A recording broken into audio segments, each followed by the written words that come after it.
प्रधानमंत्री नरेंद्र मोदी आज जनसभा को संबोधित करने के लिए वडोदरा आए हैं। उनके वडोदरा आगमन को लेकर लोगों में भारी उत्साह देखने को मिला। आज वडोदरा के नवलखी मैदान में प्रधानमंत्री नरेंद्र मोदी जनसभा को संबोधित करेंगे। इसको लेकर वडोदरावासी काफी उत्साहित हैं। नवलखी ग्राउंड पर बस आदि वाहनों से और पैदल पहुंच रहे लोगों का कहना है कि वे भाजपा को ही वोट देंगे। वहीं देश के प्रधानमंत्री के वडोदरा आगमन को लेकर सुरक्षा व्यवस्था चाक चौबंद है। प्रवेश द्वार पर अधिकारियों की टीम पूर्णतया मुस्तैद है। आप पार्टी के राष्ट्रीय प्रवक्ता संजय सिंह गुजरात के नर्मदा जिला के सागबारा पहुंचे और यहां आयोजित की गई विशाल जनसभा में बड़ी संख्या में कांग्रेस, बीटीपी और बीजेपी के कार्यकर्ता आप पार्टी में जुड़े हैं। गुजरात के नर्मदा जिला के सागबारा के 5 पीपरी गांव में दिल्ली के कैबिनेट मंत्री और आप पार्टी के राष्ट्रीय प्रवक्ता संजय सिंह ने जनसंपर्क हेतु आम सभा को संबोधित किया, जिसमें काफी बड़ी संख्या में लोग मौजूद थे। इन जनसभा में सागबारा तहसील के कांग्रेस, बीटीपी और भारतीय जनता पार्टी के कार्यकर्ता आम आदमी पार्टी से जुड़े। पार्टी के उम्मीदवार चेतर वसावा ने इन कार्यकर्ताओं का आम आदमी पार्टी में प्रवेश करवाया। संजय सिंह ने आम आदमी पार्टी से जुड़े इन कार्यकर्ताओं को पार्टी का खेस पहनाकर उनका स्वागत किया। उन्होंने चुनाव प्रचार के लिए आयोजित जनसभा में भारतीय जनता पार्टी की सरकार पर कड़े प्रहार किए। शिक्षा, स्वास्थ्य, बेरोजगारी जैसे मुद्दों को उन्होंने उठाया। उन्होंने कहा कि बीजेपी जाति धर्म की राजनीति करती है, पर आम आदमी पार्टी ने भाजपा को शिक्षा, स्वास्थ्य, रोजगार जैसे मुद्दों पर चर्चा करने के लिए मजबूर कर दिया है। मोरबी झूलते पुल के हादसे मुद्दे उन्होंने कहा कि इसमें भ्रष्टाचार हुआ है। उन्होंने यहां के उम्मीदवार चेतर वसावा को जंगी बहुमत से जिताने की लोगों से अपील की और कहा कि जनता परिवर्तन जरूर लाएगी। गुजरात में आम आदमी की सरकार बनने का विश्वास भी इस मौके पर जताया गया। खुशी की बात है कि आज चेतन भाई के साथ सैकड़ों की संख्या में ऐसे नेता जिनके पीछे हजारों लोग हैं, कांग्रेस पार्टी और भारतीय जनता पार्टी छोड़कर आम आदमी पार्टी में शामिल हुए हैं। चेतन के लिए इस क्षेत्र की जनता अपना प्यार, स्नेह और वोट देने के लिए मन बना चुकी है। भारी मतों से चेतन भाई यहां से चुनाव जीतेंगे और गुजरात की विधानसभा में पहुंचकर इस क्षेत्र के विकास के लिए काम करेंगे। जो मुद्दे हैं गुजरात के, जो नारे हैं, वो परिवर्तन, परिवर्तन और परिवर्तन है। 27 साल के कुशासन से लोग परिवर्तन चाहते हैं। 6000 सरकारी स्कूल जो बंद हुए उसका जवाब चाहते हैं। किसानों की आमदनी क्यों नहीं बढ़ी, इसका जवाब चाहते हैं। जहरीली शराब से 75 लोगों की जान क्यों चली गई, इसका जवाब चाहते हैं। कुपोषण के मामले में अभी भी गुजरात लगातार आगे क्यों जा रहा है, इसका जवाब चाहते हैं। और घड़ी बनाने वाली कंपनी को पुल बनाने का ठेका देकर 150 जो जिंदगियां ली गई हैं, उसका जवाब चाहते हैं। इसका जवाब भारतीय जनता पार्टी के पास नहीं है। जनता अपने वोट की ताकत से उनकी जमानतें जब्त करा के इसका जवाब लेगी।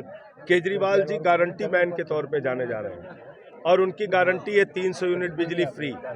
उनकी गारंटी है 3000 रुपये बेरोजगारी भत्ता प्रतिमाह। उनकी गारंटी है महिला सम्मान निधि माताओं बहनों को 1000 रुपये प्रतिमाह। इन मुद्दों के ऊपर हम चुनाव लड़ रहे हैं और हम पूरा विश्वास रखते हैं कि गुजरात की जनता इस बार 27 साल के शासन से परिवर्तन करेगी और आम आदमी पार्टी की सरकार। प्रधानमंत्री नरेंद्र मोदी के आगमन से पहले सुरक्षा व्यवस्था को चाक चौबंद करते हुए कई विस्तारों के रास्ते बंद कर दिए गए थे। आज प्रधानमंत्री नरेंद्र मोदी वडोदरा के नवलखी ग्राउंड पर चुनाव प्रचार को लेकर जनसभा को संबोधित करने वाले हैं। उनके आगमन को लेकर पहले से ही कई सड़कों को बंद करने की सूचनाएं दे दी गई थी, जिनमें कोठी 4 रास्ता, विश्वामित्री, काला घोड़ा, एसएसजी विस्तार आदि के रास्ते बंद कर दिए गए थे। लेकिन फिर भी कई लोगों को इस बात की जानकारी न होने पर वे यहां पहुंच गए थे, जिन्हें यहां खड़ी पुलिस ने वैकल्पिक रास्ते से जाने की जानकारी दी। वहीं दूसरी ओर एसएसजी हॉस्पिटल का रास्ता भी बंद होने के कारण एक एम्बुलेंस फंस गई थी, जिसे बाद में जाने की अनुमति दे दी गई। वहीं प्रधानमंत्री नरेंद्र मोदी के आगमन पर सड़कें बंद किए जाने के कारण लोग ट्रैफिक में फंस गए थे। कहाँ पे जाना है आपको? अलकापुरी। कहाँ से बंद किया गया है, क्या कहोगे इसके बारे में? अभी क्या कहने का कुछ कहेंगे क्या? मोदी साहब आ रहे इसके लिए बंद रखा है। क्या रूट के बारे में क्या कहोगे, क्या दिक्कत आ रही है? थोड़ी तो फैसिलिटी रखनी चाहिए ना जाने की। અમે અમે શું કરીએ, અમારાથી કશું ના બોલાય ને. હવે સાહેબ છે, સત્તા છે એમને તો બંધ કરી શકે છે. મોદી સાહેબ આવ્યા છે તો. कहाँ से आए हो? हम पादरा साइड से है, डबका से। जी, कहाँ पे जाना है अभी? डबका अभी पादरा जाने का है। जो ट्रैफिक का जो अभी समस्या है, जो रूट बंद किया गया है, क्या कहोगे इसके बारे में? वो तो ठीक है, लेकिन ये वो क्या चुटनी है, चुटनी प्रचार सब चल रहा है तो ठीक है, नहीं है, लेकिन थोड़ा पब्लिक का भी ध्यान रखे कि ऐसे थोड़ा सा प्रॉब्लम होता है तो थोड़ा पब्लिक का भी ध्यान रखे। बस उन लोगों को कुछ कहते कहाँ से नहीं। आए और कहाँ जाना है? हाँ, हमें पादरा से, अभी डबका से आए, मेरे को पादरा साइड जाना है। अभी यहाँ से रास्ता तो आगे से बंद है, दूसरा रास्ता भी बंद किया हुआ है।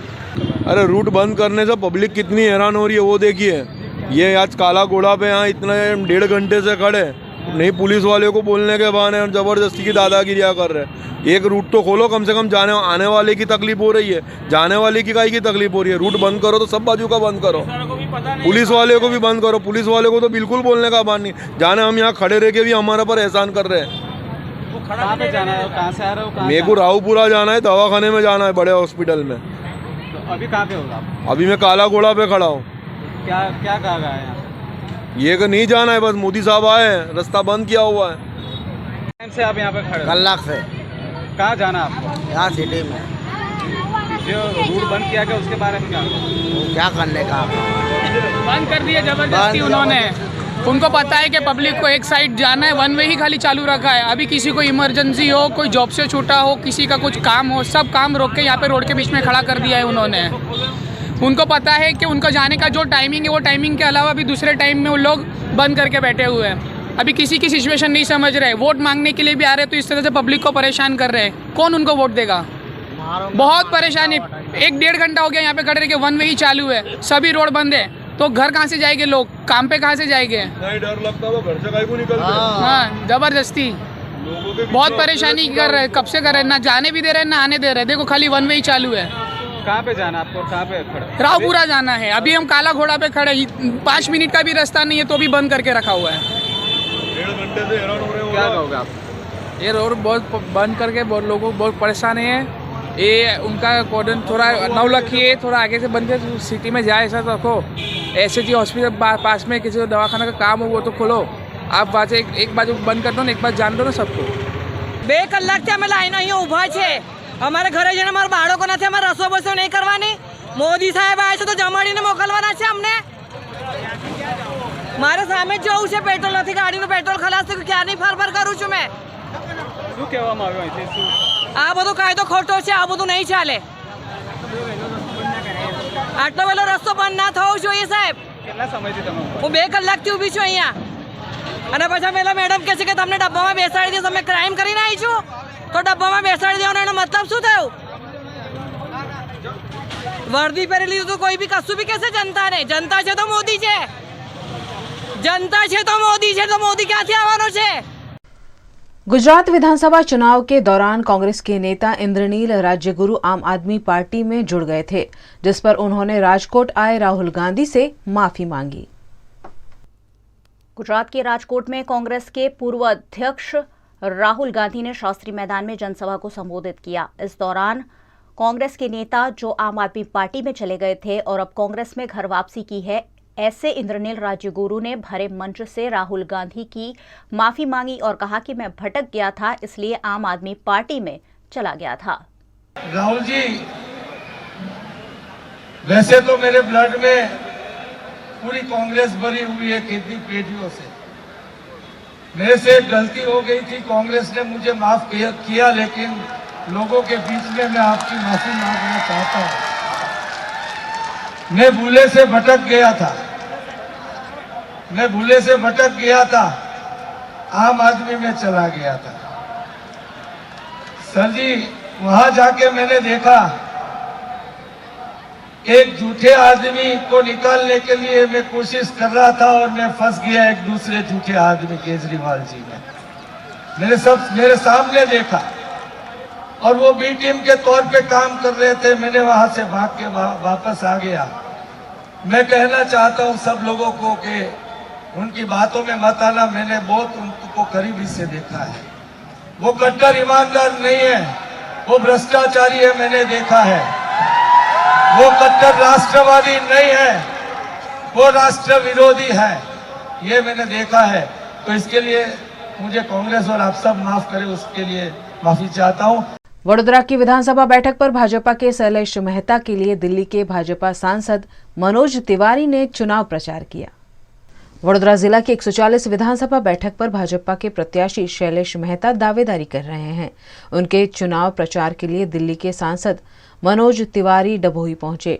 मनोज तिवारी ने देश के प्रधानमंत्री नरेंद्र मोदी, भारतीय जनता पार्टी और डभोई के भाजपा प्रत्याशी के समर्थन में वोट करने की लोगों को अपील की। मनोज तिवारी ने अपने संबोधन में कहा कि देश को प्रधानमंत्री मोदी के रूप में भगवान मिले हैं। इस मौके पर भोजपुरी सिंगर रहे मनोज तिवारी ने फिल्मी गीतों की प्रस्तुति देकर लोगों का मनोरंजन भी किया। कि चमत्कार कमल के फूल में है भाई बहन, चमत्कार कमल के फूल में है भाई बहन, बार बार कमल का बटन दबाइए। शैलेश मेहता जी जीत के जो जाएंगे अपने गुजरात को भी विजयी बनाइए। चुनाव में पहले से भी ज्यादा मत मिले, हिंदू हो, मुसलमान हो, सिख हो, ईसाई हो, बौद्ध हो, जैन हो, सब हो। मोदी जी के पास से खुशियों की दुकान है। उस खुशियों की दुकान से न तो जात देखा जाता है, न धर्म देखा जाता है, वहां सिर्फ देशवासियों की नीयत देखी जाती है। वही देख करके नरेंद्र मोदी जी सबको बांटने में लगे हैं खुशियां। आप सब आशीर्वाद दीजिएगा। न्यूज रूम से खबरों का सिलसिला लगातार जारी रहेगा। बने रहिए हमारे साथ, देखते रहिए VNM news. Bharatiya Janata party का टिकट नहीं मिलने से वडोदरा जिला की वाघोड़िया सीट से दावेदारी कर रहे मधु श्रीवास्तव को इस बार भी लोगों का खूब समर्थन हासिल हो रहा है। गुजरात के वडोदरा जिला की 10 विधानसभा बैठक में से 136 वाघोड़िया विधानसभा बैठक पर चुनावी जंग देखने मिल रहा है। पिछले 6 टर्म से वाघोड़िया बैठक पर विजेता बनने वाले लोकप्रिय उम्मीदवार मधु श्रीवास्तव इस बार निर्दलीय दावेदारी कर रहे हैं। मतदाताओं के जनसंपर्क के लिए मधु श्रीवास्तव अलग अलग गांवों में घूमकर उनसे वोट अपील कर रहे हैं। इसी क्रम में मधु श्रीवास्तव ने उनके मत विस्तार में देना गांव, विरोध, पांड्रापुर इलाके के मतदाताओं से डोर टू डोर संपर्क किया और उन सभी से जनसमर्थन की अपील की। इस बार भी मधु श्रीवास्तव को बड़ी लीड से जिताकर लाने का आह्वान मधु श्रीवास्तव ने अपने क्षेत्र के मतदाताओं से किया है। इस दौरान वाघोड़िया GIDC एसोसिएशन के अध्यक्ष चीकू भाई की प्रार्थना सभा में भी मधु श्रीवास्तव ने शिरकत की। गुजरात के वडोदरा शहर की बैठक से कांग्रेस की ओर से दावेदारी कर रहे गुणवंत परमार इन दिनों जनसंपर्क में जुटे हुए हैं। वडोदरा की 5 विधानसभा बैठक में से शहरवाड़ी विधानसभा बैठक पर कांग्रेस पार्टी के गुणवंत राय परमार को टिकट दिया गया है। इस बैठक पर भारतीय जनता पार्टी की ओर से कैबिनेट मंत्री मनीषा वकील दावेदारी कर रही हैं। इस बैठक पर जीत हासिल करने के लिए कांग्रेस के प्रत्याशी गुणवंत राय परमार कांग्रेस समर्थकों और नेताओं के साथ डोर टू डोर प्रचार में जुटे हुए हैं। लोगों के घर घर जाकर परिवर्तन के रूप में कांग्रेस पार्टी को वोट करने की अपील कांग्रेस के प्रत्याशी गुणवंत राय परमार कर रहे हैं। मुझे पार्टी ने मैंडेट दिया है और पंजाब का निशान कांग्रेस ने दिया है। मैंने पर्चा भर दिया है, बाद में टाइटल क्लियर मेरा हो गया है। मैं आज यहाँ और सुपर बैक्ट्री के बाद सुशीला सोसाइटी में खड़ा हूँ। मतदारों के विश्वास में मैं खड़ा रहा हूँ। मतदारों मेरे साथ है। वो बोलते गुणवंत भाई आप चुनाव लड़ो, हम परिवर्तन के साथ हैं, आप पंजाब का निशान में ज़रूर झुकाइए। इस वादे से, इस विश्वास से मैंने अभी यहाँ खड़ा हूँ। साथ में मेरा अनुक्रम नंबर 1 है और पंजा का निशान है। मतदार 3 लाख से ज़्यादा है इधर। वो सब मतदार एक ही बोलता है कि आप स्थानीय के विस्तार के हैं। आप जो खड़ा है प्रेस मीडिया, तो इससे मेरे बगल में वही 5 मिनट का रास्ता है, वहीं मेरा घर है।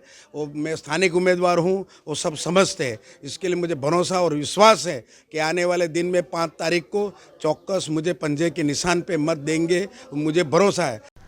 गुजरात की जूनागढ़ की 88 केशोद विधानसभा के बीजेपी उम्मीदवार देवा मालव ने रानिकपरा गांव की मुलाकात ली। गुजरात के जूनागढ़ की 88 केशोद विधानसभा में भारतीय जनता पार्टी के उम्मीदवार देवा मालव ने जनसंपर्क में अजाब में चुनाव प्रचार अंतर्गत रानिकपरा गांव की मुलाकात ली। यहां गांव के लोगों ने उनका गर्मजोशी से स्वागत किया। उन्होंने यहां के लोगों को उन्हें जंगी बहुमत से जिताने की अपील की। उनके साथ इस जनसंपर्क यात्रा में स्थानीय अग्रणी पदाधिकारी और कार्यकर्ता काफी बड़ी संख्या में मौजूद थे। गुजरात राज्य की महिला उम्मीदवारों में सबसे अधिक 140 तोला सोना कांग्रेस की वडोदरा के सयाजीगंज की उम्मीदवार अमीरावत ने घोषित किया है। विधानसभा हो या लोकसभा चुनाव, सभी उम्मीदवारों को अपनी संपत्ति घोषित करनी होती है, जिनमें जमीन, जायदाद, गहने, सोना चांदी आदि का सच्चा जिक्र करना होता है। इस बार गुजरात विधानसभा की 182 बैठकों के लिए मुख्य 3 पार्टियां भाजपा, कांग्रेस और आप पार्टी ने कुल 37 महिला उम्मीदवारों को टिकट दिया है, जिनमें भाजपा की 17, कांग्रेस की 14 और आप पार्टी की 6 महिला उम्मीदवार मैदान में हैं। सामान्यतः महिलाओं के पास सोना अधिक होता है, वे सोना खरीदने का शौक रखती हैं, इसीलिए इन महिलाओं के पास कितना सोना है यह जानने की जिज्ञासा ने सिर उठाया। प्राप्त जानकारी के अनुसार इन 37 महिलाओं में सबसे अधिक सोना वडोदरा की सयाजीगंज बैठक की कांग्रेस उम्मीदवार अमीरावत के पास है। उनके पास 140 तोला सोना है, जबकि जामनगर भाजपा की उम्मीदवार क्रिकेटर रविंद्र जडेजा की पत्नी रीवाबा जाडेजा के पास 120 तोला सोना है। 14,80,000 की डायमंड की ज्वेलरी है। पाटन बैठक के उम्मीदवार डॉक्टर राजुल देसाई के पास 70 तोला सोना है। गांधीनगर उत्तर में भाजपा की उम्मीदवार रीटा बेन पटेल के पास 58.13 तोला सोना है। पोरबंदर के पास कुतियाना की उम्मीदवार ढेली ओडिद्रा के पास 50 तोला सोना है। यहाँ यह उल्लेखनीय है कि ढेली ओडिद्रा 28 साल तक कुतियाना नगरपालिका के अध्यक्ष रह चुकी हैं। वहीं भाजपा की मनीषाबेन वकील के पास 15 तोला सोना है और सबसे कम सोना आम आदमी पार्टी में पावी जेतपुर की महिला उम्मीदवार के पास 0.05 ग्राम सोना है। भाजपा की तमाम महिला उम्मीदवारों द्वारा घोषित किए गए सोने का जोड़ 810.34 तोला सोना बनता है, तो दूसरी ओर कांग्रेस की महिला उम्मीदवारों के पास 601 तोला सोना और आम आदमी पार्टी की महिला उम्मीदवारों के पास कुल 94.5 तोला सोना दर्ज किया गया है। वडोदरा जिला की वाघोडिया विधानसभा में आने वाले कोयली के गंगानगर में वाघोडिया विधानसभा मतक्षेत्र के निर्दलीय प्रत्याशी मधु श्रीवास्तव ने जनसंपर्क किया। भारतीय जनता पार्टी से टिकट नहीं मिलने पर मधु श्रीवास्तव निर्दलीय चुनाव लड़ रहे हैं। वडोदरा जिला की वाघोडिया विधानसभा मतक्षेत्र से उन्होंने चुनावी पर्चा भरा है। इन दिनों वे अपने समर्थकों और साथी कार्यकर्ताओं के साथ वाघोडिया विस्तार में चुनाव प्रचार कर रहे हैं। आज उन्होंने कोयली के गंगानगर में जनसंपर्क किया। उन्हें यहाँ के स्थानीय संतराम मंदिर के संतों का आशीर्वाद मिला। उन्होंने यहाँ भगवान का पूजन भी किया। वे लोगों से मिले और उन्हें मत देकर चुनने की अपील की। इस इलाके के लोकप्रिय नेता रहे मधु श्रीवास्तव को लोगों का समर्थन भी मिल रहा है। विधानसभा चुनाव के मद्देनजर गुजरात के अहमदाबाद आए कांग्रेस के सांसद मनीष तिवारी ने गुजरात में भाजपा के 27 साल के शासन पर सवाल उठाते हुए कहा कि गुजरात मॉडल फेल हो गया है। वर्ष 2004 से लेकर 14 के बीच जब इस देश में यूपीए की सरकार थी, तो सरकारी आंकड़ों के अनुसार जो बजट के भाषण में वित्त मंत्री निर्मला सीतारमण ने उजागर किए थे, 27 करोड़ लोगों को 271 मिलियन पीपल 27 करोड़ लोगों को गरीबी रेखा से ऊपर उठाया गया था। और वर्ष 2021 में एक अधिकृत रिपोर्ट के अनुसार 23 करोड़ लोग गरीबी रेखा के दोबारा से नीचे चले गए हैं। तो ये पिछले 8 वर्ष की एनडीए भाजपा सरकार की उपलब्धि है। 1% लोगों के पास 77% देश का धन है। वर्ष 2021-22 में जो वर्ष बीता है, जो इस देश में अरबपति करोड़पति थे, उनकी संख्या 102 से बढ़कर 142 हो गई। और जितनी उनके पास क्यूमुलेटिव धनराशि है वो 57.3 लाख करोड़ है। और जो नीचे के 50% लोग हैं, मतलब भारत की 140 करोड़ की जनसंख्या में से 70 करोड़ लोगों के पास सिर्फ 6% जो नेशनल वेल्थ है, जो देश की पूंजी है, वो सिर्फ 6% है। मेरे कहने का तात्पर्य यह है कि पिछले 8 वर्ष में जो ये सूट बूट वाले हैं, जो धन पशु हैं, जो पूंजीपति हैं, उनकी जो पर्सनल वेल्थ है वो आसमान छू रही है। और जो गरीब आदमी है, जो नौकरी पेशा आदमी है, उसको अपनी जिंदगी गुजर बसर करने में तकलीफ ही नहीं हो रही, बहुत भारी विषमता हो रही है। पिछले 8 वर्ष में, और खासकर जो 2016 में नोटबंदी हुई, जिसकी सुनवाई आजकल उच्चतम न्यायालय में हो रही है, उसके और जीएसटी लागू करने की वजह से 2,30,000 जो लघु उद्योग हैं, जो छोटे उद्योग हैं, जो लोगों को रोजगार देते हैं, 2,30,000 लघु उद्योग बंद हुए। सरकार को जो टैक्स कलेक्शन है वो उतनी बढ़ती है। और इसीलिए अगर आप देखो, वर्ष 2011 में अप्रैल के महीने में जब कच्चे तेल की कीमत बिल्कुल आसमान छू रही थी, $150 प्रति बैरल थी, तो पेट्रोल की कीमत लगभग भारत के सारे शहरों में 58.56 पैसे थी, 58.56 रुपीस। जुलाई 2002 में जब ये बात करते हैं कि यूक्रेन की लड़ाई की वजह से और अंतर्राष्ट्रीय परिस्थिति की वजह से कच्चे तेल की कीमत बढ़ रही है, इसलिए हमको पेट्रोल के दाम ऊपर रखने पड़ते हैं, तो जब कच्चे तेल की कीमत $58.94 प्रति बैरल थी, तो पेट्रोल ₹96.72 पे बिक रहा था। शायद आज ये ₹100 से ज़्यादा बिक रहा है अहमदाबाद में।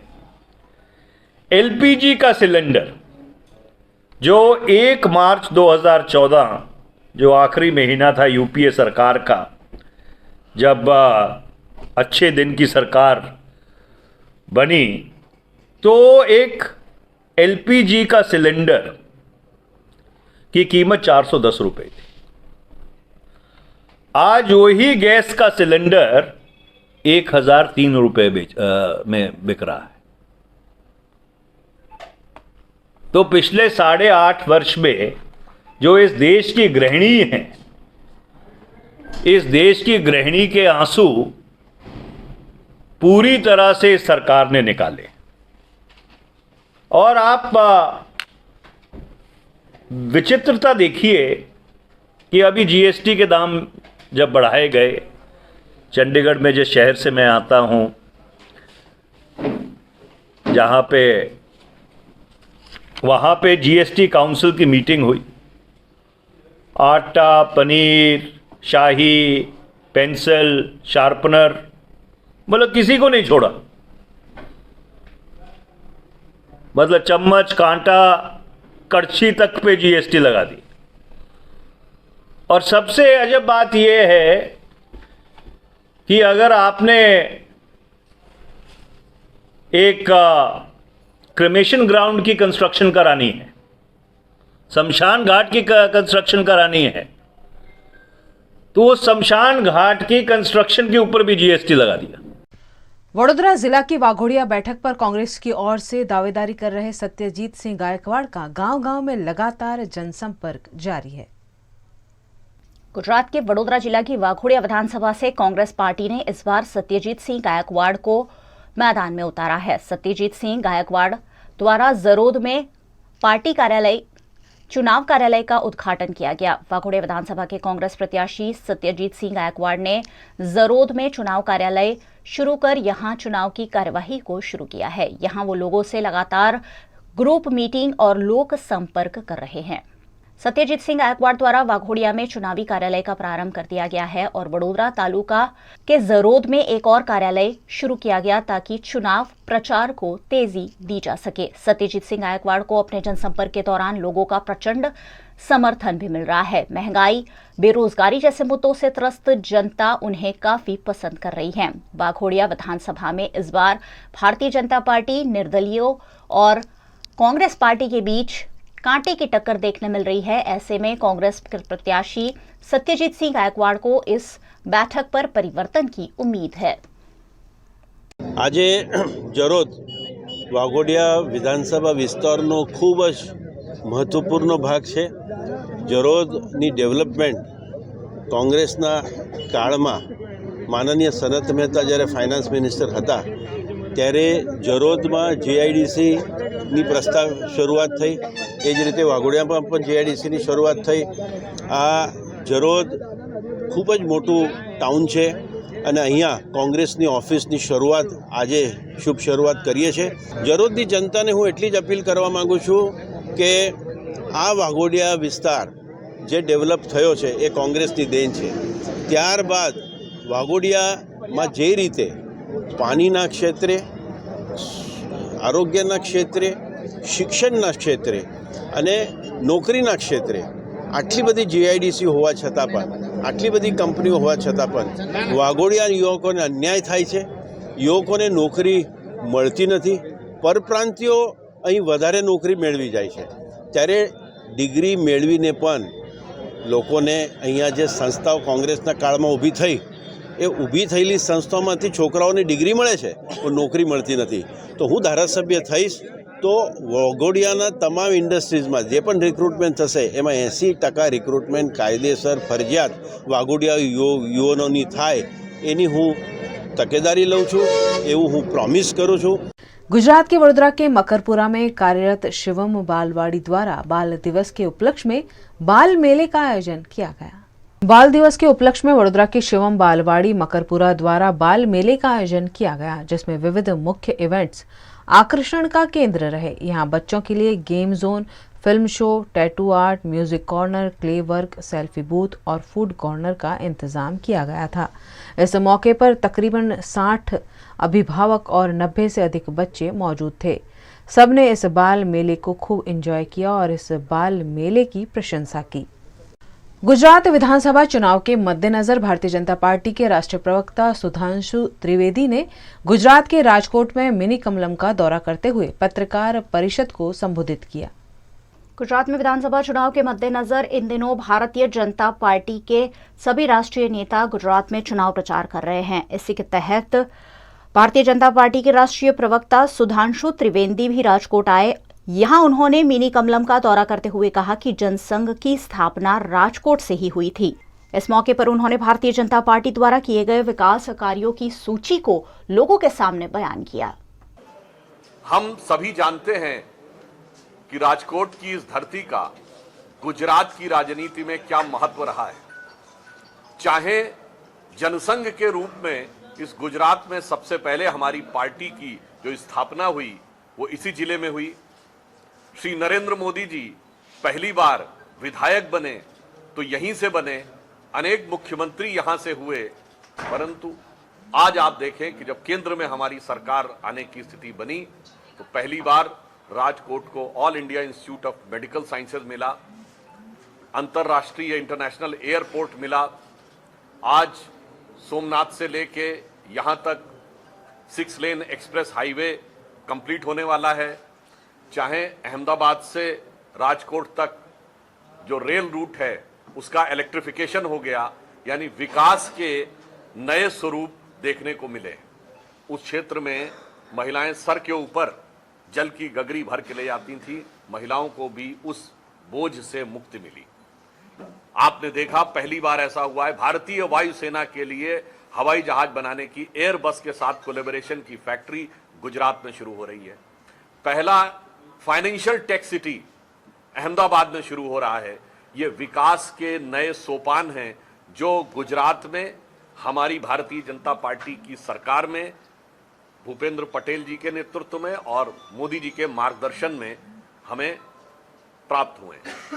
और कल राहुल गांधी जी ने यहां पर सभा की और उन लोगों को साथ में लेके चले जिन्होंने 20 वर्षों तक गुजरात के विकास और गुजरात की अस्मिता दोनों को रोकने में, कलंकित करने में कोई कसर नहीं रखी थी।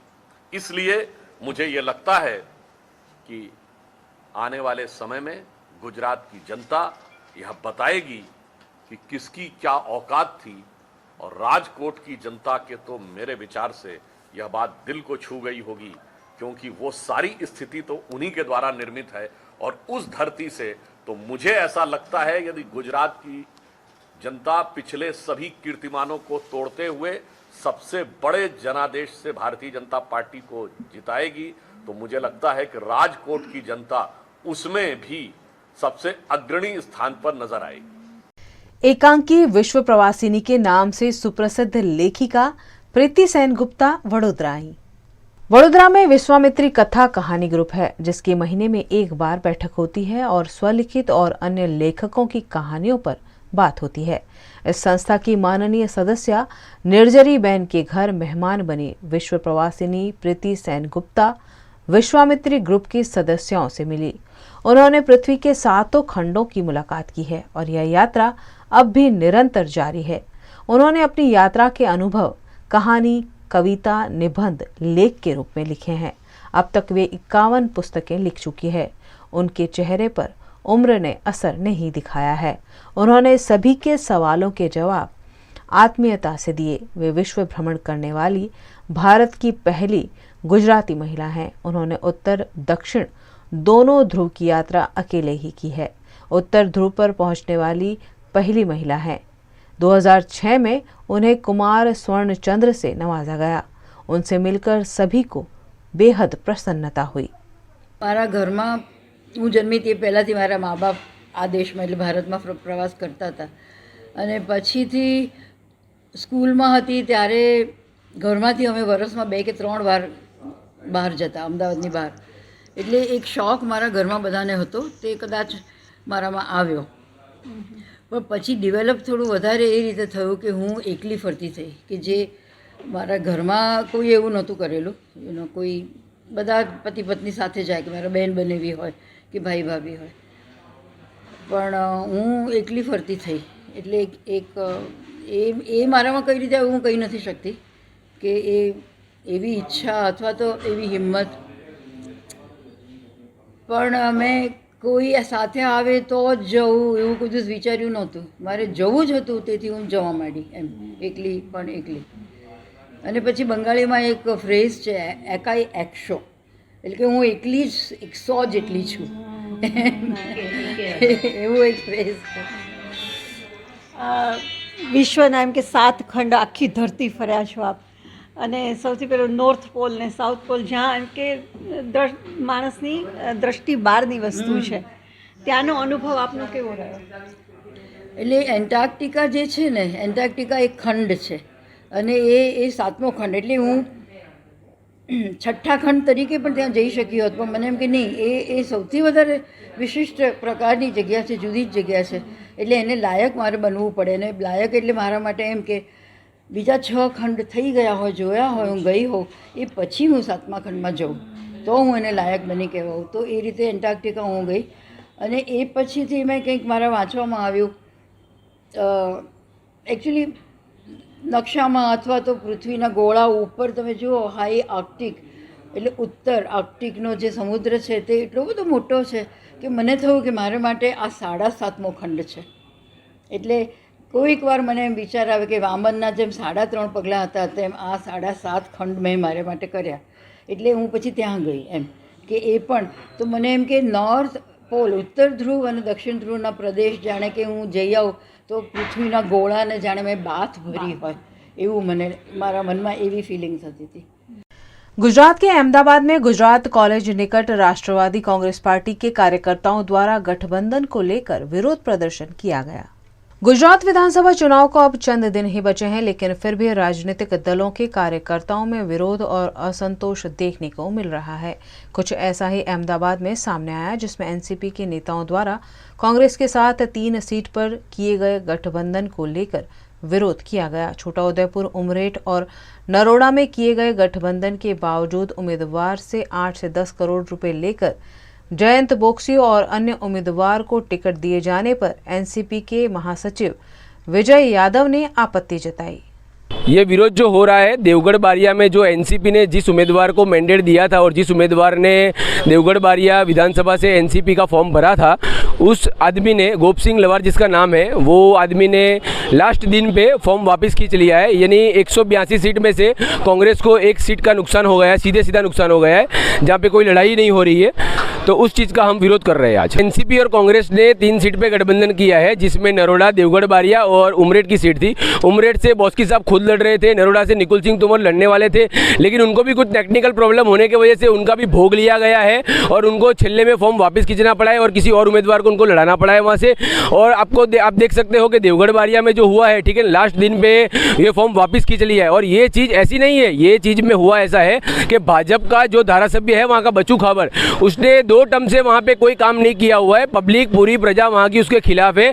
वो हारना निश्चित था, लेकिन उसको पता था कि एनसीपी और कांग्रेस का गठबंधन हुआ और जो भी उम्मीदवार यहाँ लड़ने के लिए एनसीपी से आने वाला है उससे उसे तकलीफ होने वाली है, ठीक है. तो उसने पहले से ही हमारे प्रदेश प्रमुख जयंत पटेल बॉस्की साहब के साथ में जो भी बातचीत करी हो, सेटिंग किया हो कि भाई मैं आपको जो भी उम्मीदवार दूंगा उसको तुम्हारे एनसीपी का मैंडेट देकर लड़ाना है, ताकि छेल्ले में वो फॉर्म वापस खींच सके. और मुझे जो माहिती मिली है देवगढ़ बारिया से, वो कम 8 से 10 करोड़ के अंदर ये सीट बिकी है, ठीक है. और उसने छेल्ले में फॉर्म वापस खींचा है, उसका फोन स्विच ऑफ है.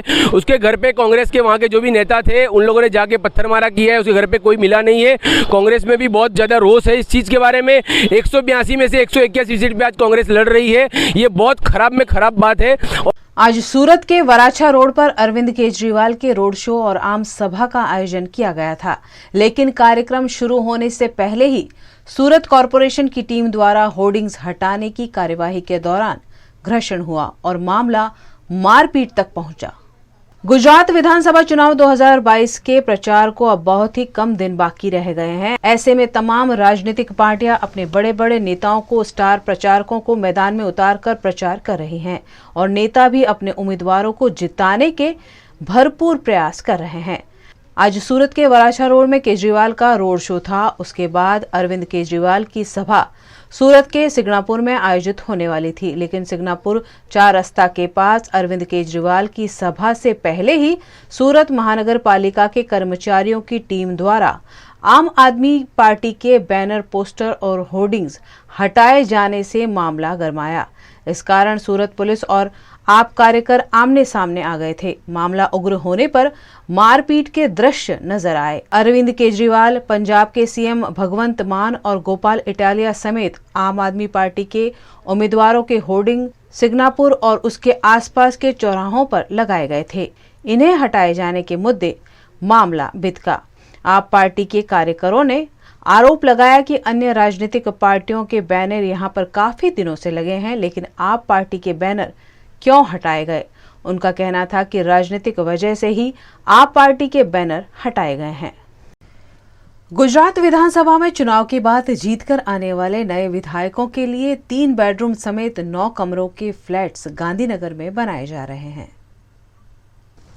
15वीं गुजरात विधानसभा के सदस्य बनने के लिए फिलहाल सभी पार्टियों के उम्मीदवार जीतने के लिए जी तोड़ मेहनत कर रहे हैं। ऐसे में सरकार की ओर से चुने जाने वाले नए विधायकों के लिए 9 कमरों के आधुनिक सुविधा वाले आलीशान फ्लैट्स बनाने का काम गांधीनगर में पुरजोर से चल रहा है।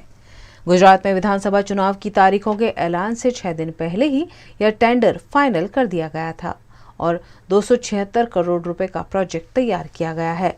इसमें प्रत्येक फ्लैट का मूल्य 1 करोड़ 14 लाख रुपए है। इन फ्लैट्स को बनने में अभी तकरीबन 2.5 साल का वक्त लगेगा, लेकिन नई टर्म के विधायकों को इन क्लासिक आलिशान फ्लैट्स में रहने का मौका जरूर मिलेगा। गांधीनगर के सेक्टर 17 में सबसे पहले जहां पर एमएलए के क्वार्टर्स बनाए गए थे, उसी जगह पर फिर से नए क्वार्टर्स बनाना तय किया गया है। वहां पर पुराने मकान तोड़कर ग्राउंड लेवल तैयार किया जा रहा है। एमएलए क्वार्टर्स बनाने के लिए 246 करोड़ रुपए की मंजूरी दी गई है। इन फ्लैट्स में 3 bedroom, office, dressing, waiting room की सुविधा है। विधायकों को एंजॉयमेंट के लिए कैंपस के बाहर नहीं जाना पड़ेगा। इनके मनोरंजन के लिए कैंपस में 300 व्यक्तियों की क्षमता वाला auditorium, community hall, gym, swimming pool, landscape garden, dining hall जैसी एमिनिटीज तैयार की जाएंगी। इन फ्लैट्स में सर्वेंट के लिए भी अलग से कमरा होगा। कुल 28,576 स्क्वायर मीटर विस्तार में यह फ्लैट्स बनेंगे। इस कैंपस में 9 मंजिला 12 टावर बनाए जाएंगे। VNM टीवी की खबरें अब आप YouTube, Facebook, Instagram के अलावा OTT प्लेटफॉर्म्स पर भी लाइव देख सकते हैं। डेली हंट, जियो टीवी, वोडाफोन टीवी और रॉक टीवी पर 24 घंटे VNM टीवी आपके लिए उपलब्ध है। तो देखते रहिए VNM टीवी। न्यूज रूम से आज के लिए बस इतना ही। देश, दुनिया, शहर, जिले की तमाम खबरों को लेकर हम कल फिर हाजिर होंगे। तब तक के लिए हमें दीजिए इजाजत। नमस्कार।